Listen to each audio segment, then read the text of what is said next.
Pada akhir video yang lalu, Kapten Ri hampir berhasil membawa Seri keluar Korea Utara. Namun naas, dalam usahanya tersebut, ia dan Gwang Beom mengalami luka tembak. Dan bagaimana kelanjutannya? Tonton terus videonya sampai habis ya. Bagi yang belum nonton klip pertamanya, linknya ada di akhir video ini.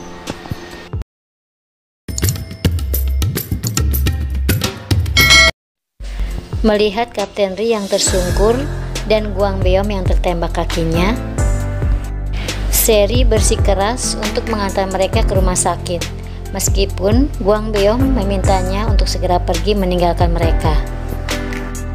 Karena waktu keberangkatan Seri ke Eropa tinggal sebentar lagi. Namun Seri lebih memilih untuk menolong Kapten Ri dan meninggalkan kesempatan itu. Karena kehilangan banyak darah, Kapten Ri harus menjalani operasi, dan berkat Seri yang mendonorkan darahnya, Kapten Ri akhirnya berhasil diselamatkan. Dan Seri pun menunggu sampai Kapten Ri tersadar. Namun sayang, bukan ucapan terima kasih atau kata manis lain yang diucapkan oleh Kapten Ri, melainkan kata-kata kasar yang membuat Seri menangis. Namun, setelah ia mengetahui kejadian sesungguhnya dari dokter dan suster yang merawatnya, Kapten Ri segera meminta maaf kepada Seri dan kesalahpahaman tersebut dapat diatasi dengan manisnya. Sementara itu, Kapten Cho dari Divisi Keamanan yang memang ingin menjatuhkan Kapten Ri dan keluarganya mengumpulkan bukti-bukti agar bisa menangkap Kapten Ri. Bersama dengan anak buahnya, ia segera menuju ke sana untuk menangkap Kapten Ri. Namun, tak lama berselang, ayah Kapten Ri yang merupakan petinggi militer di Korea Utara datang dan meminta Kapten Cho segera meninggalkan anaknya yang sedang sakit. Kemudian Kapten Cho dan anak buahnya pun meninggalkan rumah sakit Sariwon. Sementara itu di Korea Selatan, rapat umum pemegang saham dilaksanakan tanpa kehadiran Seri. Keluarga Seri telah membuat pernyataan bahwa Seri telah wafat. Dan berita wafatnya Seri ramai dibicarakan masyarakat Korea Selatan dan juga surat kabar serta majalah di sana. Dari rapat pemegang saham tersebut diputuskan bahwa Yoon Se-hyung, kakak kedua Seri, ditunjuk menjadi CEO, posisi yang seharusnya diisi oleh Seri. Sementara itu, Seri yang gagal kembali ke Korea Selatan bermaksud memberikan hadiah kejutan untuk Kapten Ri. Namun, dalam perjalanan pulang, ia dijegat dua orang tak dikenal yang menodongkan pistol ke arahnya. Mereka membawa Seri dengan truk militer dan meminta Seri untuk menghubungi Kapten Ri dan mengatakan kalau ia sudah pergi dengan Gu Seung-jun, mantan tunangan Seri, dan Seri juga meminta agar Kapten Ri jangan mencarinya lagi. Namun di akhir percakapan mereka, Seri mengatakan kepada Kapten Ri kalau ia mencintainya. Kemudian terdengar suara tembakan. Sementara itu di kediaman Kapten Ri, Kapten Cho dari Badan Keamanan tampak sedang mencari keberadaan Seri. Kapten Ri yang mendengar berita ini dari tetangganya segera bergegas pulang ke rumah. Kapten Cho terus mendesak Kapten Ri untuk memberitahu keberadaan Seri. Karena Seri merupakan bukti hidup yang bisa dipakainya untuk menghancurkan Kapten Ri dan keluarganya. Kemudian mereka menangkap Kapten Ri dengan alasan melawan pimpinan. Di dalam penjara, Kapten Ri mencari cara agar ia bisa bebas dari sana. Ia yakin bahwa Seodan tunangannya meminta bantuan ayahnya untuk menculik Seri. Di satu sisi, Seri dibawa ke suatu tempat yang ternyata merupakan kediaman orang tua Kapten Ri. Namun, Seri mengira kalau ayah Kapten Ri adalah ayah Seodan yang menculiknya, karena ia tidak suka kalau Seri mengganggu hubungan putrinya dengan tunangannya.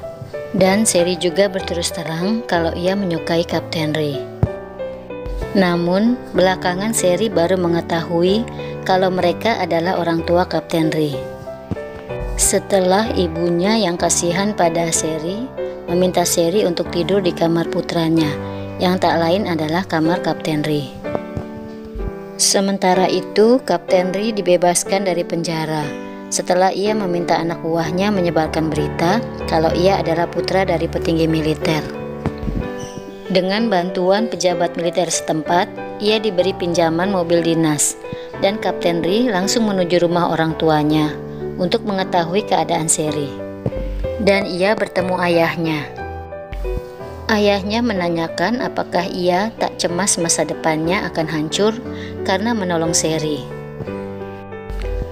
Tetapi dengan lantang Kapten Ri menjawab kalau ia tak mau kehilangan orang yang disayanginya, seperti saat ia kehilangan kakaknya. Pada akhirnya, ayah Kapten Ri tidak menghalangi mereka lagi. Tengah malam, Kapten Ri membangunkan Sherry untuk membawanya ke perbatasan. Dengan bantuan Gu Seong-jun, mereka berhasil melewati pintu penjagaan dan tiba di perbatasan, di mana anak buah Kapten Ri telah menunggu.